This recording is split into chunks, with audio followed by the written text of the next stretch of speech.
They call us Gen Z, the generation with phone in our hands and dreams in our hearts. ఉదయాన్నే లెగుస్తాం, phone పట్టుకుంటాం, మన కనే కళలు అన్నీ కూడా ఇక్కడే పెట్టుకుంటాం అనమాట. మన జనరేషన్ కోసం చెప్పాలి అంటే ఫోన్ అనేది చేతిలో ఉంటుంది, మనం కళలు ఏవో కంటాం, అవన్నీ కుండల్లో పెట్టుకుంటాం అనమాట. సో ఈ జెన్జీ కోసం 3 ముక్కలైతే చెప్తా. ఉదయాన్నే లెగుస్తాం, ఫోన్ పట్టుకుంటాం, ఇన్స్టాగ్రామ్ ఓపెన్ చేస్తాం, చదువుకోవడానికి పోతాం, మళ్ళీ తిరిగి వస్తాం, తింటాం, మళ్ళీ ఫోన్ పట్టుకుంటాం, ఇంకా పడుకుని పోతాం. That's it. ఈ జెన్జీ కోసం చెప్పాలి అంటే ఇవే ఉన్నాయి అనుకుంటున్నారా? ఇంకా చాలా ఉన్నాయి. జెన్జీ ఇది మిలీనియల్స్ తర్వాత వచ్చిన జనరేషన్. ఈ జనరేషన్ కోసం చెప్పాలి అంటే బాబోయ్ చాలా అంటే చాలా ఉన్నాయి. అవి వినడానికి మీకు ఒప్పుకుంటే దయచేసి ఈ వీడియో అయితే స్క్రోల్ చేయకండి. ఎందుకంటే జెన్జీకి లేనిదే పేషెన్స్. సరే, జెన్జీ ఎందుకు నేను ఈ యొక్క జనరేషన్ని అంత ఎక్కువగా పొగిడేస్తున్నాను అంటే కంపేర్ టు పాస్ట్ ఇప్పుడున్న జనరేషన్కి.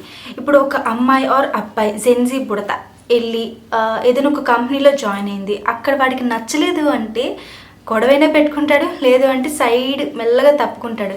మన పైన ఉన్నవాడు మంచోడైతే పర్వాలేదు, లేదు వాడు ఒక మూర్ఖుడు అయితే డెఫినెట్లీ జెన్జీ అక్కడ సర్వే అవ్వదు.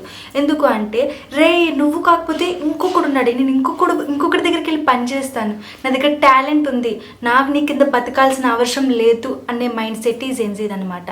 So most of the Gen Z kids ఇలానే ఉన్నారు కూడా. They question to superiority. బాబోయ్ ఎట్లా అంటే రీసెంట్గానే నేను చూసా, ఇంకా ఆ యొక్క ప్లేస్లో వాడు సర్వైవ్ అవ్వలేడు, ఇంకా అర్థమైపోయింది, ఇంకా నేను ఇంత పేషెన్స్ నాకు వద్దు, అవసరం లేదని చెప్పేసి దే క్వశ్చన్, అమ్మ బాబాయ్ క్వశ్చన్ చేశారు, దే ఫైట్ విత్ దెమ్. రీసెంట్లీగా చూసాం మనం. నిజంగా ఎంత మంచిగా అనిపించింది జెన్జీని చూసి. సీరియస్లీ జెన్జీ తలుచుకుంటే ఏదైనా అవుతుంది. అంటే వాళ్ళు స్టాండ్ తీసుకుంటారు, దే స్పీకప్, దే ఖచ్చితంగా మాట్లాడతారు. వాళ్ళు ఒకవేళ వాళ్ళకి నచ్చలేదు అంటే దే సెడ్ నో, నాకు నచ్చలేదు అనే చెప్తారు. ఒకవేళ తప్పు చేశారు అంటే వాళ్ళు నేర్చుకుంటారు తప్పు నుంచి, ఇంకా నెక్స్ట్ టైం రిపీట్ అవ్వకుండా చూసుకుంటారు. And one more thing, Gen Z నుంచి మనం ఏం నేర్చుకోవచ్చు అంటే ఏదైనా టేక్ ఇట్ ఈజీ, చాలా ఈజీగా తీసుకుంటారు. ఏం నేర్చుకోవచ్చు అంటే లైక్ వాళ్ళు దేన్నైనా చూసి నేర్చుకుంటారు, వాళ్ళు దేన్నైనా ఈజీగా తీసుకుంటారు, అది కష్టం అని అయితే అనుకోరు. They take it as easy everything. నా వర్గం కోసం నేను ఎక్కువగా పొగిడేస్తున్నాను, బట్ ఎన్ని డూస్ ఉన్నాయో అన్ని టోన్స్ కూడా ఉంటాయి. సో ఎంత పాజిటివిటీ ఉందో అంత నెగిటివిటీ కూడా ఉంది. సో ఎంత పాజిటివ్ కోసం అయితే మాట్లాడానో అంత నెగిటివ్ కోసం మాట్లాడతాను, ఎందుకంటే నేను జెన్జీ కాబట్టి. And one more thing, Gen Z ఎంత క్రియేటివిటీ అంటే లైక్ వాళ్ళు భరించే పెయిన్ని కూడా క్రియేటివిటీగా మార్చేస్తారనమాట. ఫర్ ఎగ్జాంపుల్, వాళ్ళు ఒక కష్టంలో ఉన్నారు అంటే ఒక ఫోన్ ఇట్లా తీసి వీడియో చేసి బ్లాగ్ చేసేస్తారు. That's it. సో లైక్ ఏదైనా ఒక ప్రాబ్లం ఉంది అంటే నేను ఇట్లా ప్రాబ్లంలో ఉన్నాను, నాకు హెల్ప్ చేయండి, లేదంటే ఏదైనా ఐడియా ఇవ్వండి అని చెప్పేసి ఒక బ్లాగ్ చేయడం ఇలాంటిదన్నమాట. అండ్ వాళ్ళకి అస్సలు భయం లేదు, జెన్జీకి భయమే లేదు. సో నేను మిగతా జనరేషన్ కోసం తప్పుగా ఏం చెప్పాలనుకోవట్లేదు, జస్ట్ జెన్జీ కోసం మాత్రమే మాట్లాడాలనుకుంటున్నా. సో ఇదంతా జెన్జీ ఇలానే ఉన్నారు కాబట్టి నాకేమనిపించింది నేను ఫ్యూచర్లో ఎలా అంటారో తెలియదు, కానీ ఈ జెన్జీ మట్టికి సీరియస్లీ మాకు అవకాశాలు లేవు, కానీ మేము అవకాశాలని క్రియేట్ చేసుకుంటున్నాం అక్కడ. సో ఎంత అంటే లైక్ ఇప్పుడున్న కాంపిటీషన్కి అయ్యో కాంపిటీషన్ ఎక్కువైపోయిందని వెనక్కి అడుగు వేయకుండా వి జస్ట్ స్టెప్ ఫార్వర్డ్. అవకాశాలు లేకపోయినా మేము అవకాశాలు క్రియేట్ చేసుకుంటున్నాం, అది జెన్జీ అంటే. సో ఇంకా ఇది ఇప్పుడు బిగినింగ్ మాత్రమే, ఇంకా ఎన్నెన్నో చూస్తారో జెన్జీలో. సో ఎంత పాజిటివ్ ఉందో అంత నెగిటివ్ కూడా ఉంది జెన్జీలో. సో పాజిటివ్ కోసం ఇప్పుడు ఎంత పొగిడేశాను కదా, సో పాజిటివ్ కోసం నేను చాలా చెప్పాను కదా, సో నెగిటివ్ కోసం కూడా చెప్పాలి అంటే పార్ట్ 2 కోసం వెయిట్ చేయండి. బీటెక్ బిర్యానీ డిగ్రీ చాయ్ షాప్ అంటే ఏంటి? అసలు చదువుకి సంపాదనకి సంబంధమే లేని వర్క్స్ చేస్తారు జెన్జీ. అంటే ఏంటి? అవకాశం లేదు, సో నాకేం దొరికితే దాంతో సర్దుకుపోవాలి. సో చదువుతో సంబంధం లేకుండా ఏ పనైనా చేయాలి అని అనుకున్న మైండ్ సెట్ అయితే క్రియేట్ అయిపోయింది జెన్జీలో. సో బిర్యానీ చాయ్ షాప్, దీనికి ఒకప్పుడైతే బిర్యానీ చాయ్ షాప్ ఇదంతా కూడా చదువులేని వాళ్ళు మాత్రమే చేయాలని చెప్పేసి అనుకుంటారు. కానీ ఇప్పుడు చిన్న బిర్యానీ పాయింట్ నుంచి పెద్ద రెస్టారెంట్ వరకు వెళ్ళిన జెన్జీ చాలామంది ఉన్నారు. సో ఇంత క్రియేటివిటీకి టేకే బావ్ ఇవి మదన్నాలు. అండ్ ఎందుకు ఎగ్జాంపుల్గా నన్నే తీసుకోండి, బాబోయ్ దే ట్రోల్డ్ లిటరల్లీ. నాకు ఇంకా పడేయాలి అన్న టైంలో కూడా యాక్చువల్లీ నాకు సిగ్గులేదు. I don't ashamed my self. ఎందుకు సిగ్గుపడాలి? మనకు నచ్చిన పని మనం చేస్తున్నా, ఎవడో హర్ట్ అవుతాడని మనం నోరు మూసుకొని ఇంట్లో కూర్చోలేం కదా.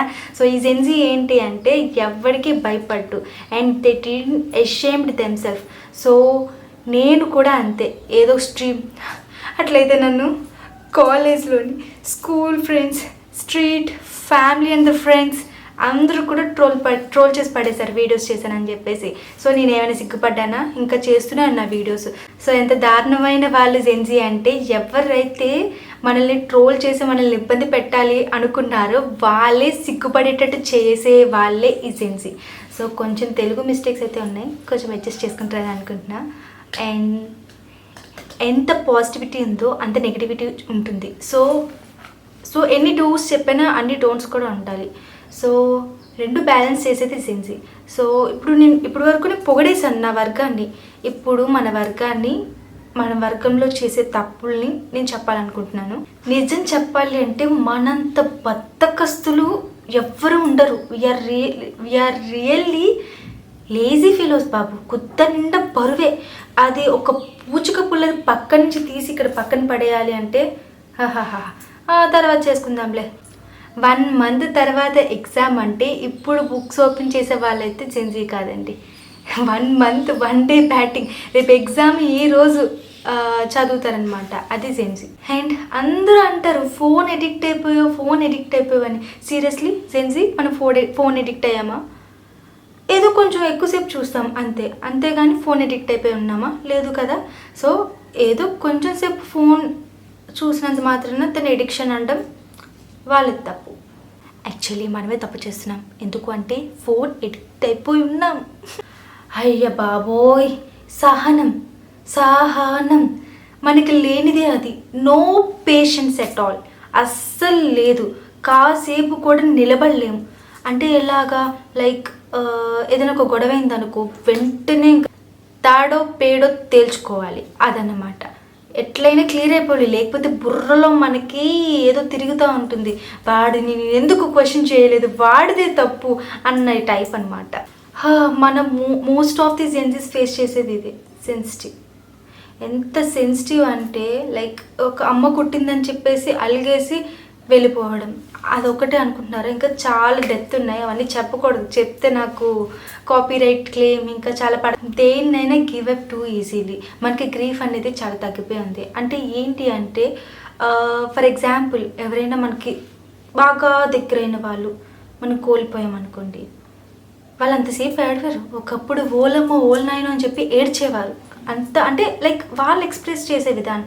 కానీ ఇప్పుడు the take it at easy. Like అవును ఆయన చనిపోయారు, ఎందుకంటే 90 ఏళ్ళు అయ్యింది, ఇంకా బతికి ఏం సాధిస్తారు అన్న మైండ్ సెట్కి వెళ్ళిపోయింది అనమాట. సో ఏంటి అంటే అన్నీ కూడా టేక్ ఇట్ యాజ్ ఈజీ, ఇంత ఈజీగా తీసుకుంటున్నాం అనమాట. సో ఫైనలీ మనం చాలా యూనిక్, డిఫరెంట్ అండ్ త్వరగా మిస్అండర్స్టూడ్ చేసుకుంటాం. అండ్ ఏదైనా అనుకున్నామంటే సాధిస్తాం, అది మన జెన్జీ తత్వం. సో ఫైనల్లీ ఈ వీడియో మీకు నచ్చినట్లయితే hope all the Gen Zs like చేయండి, కామెంట్ చేయండి, షేర్ చేయండి, సబ్స్క్రైబ్ అయితే చేయండి. సబ్స్క్రైబ్ చేయడం మట్టుకి మర్చిపోవద్దు, ఓకేనా?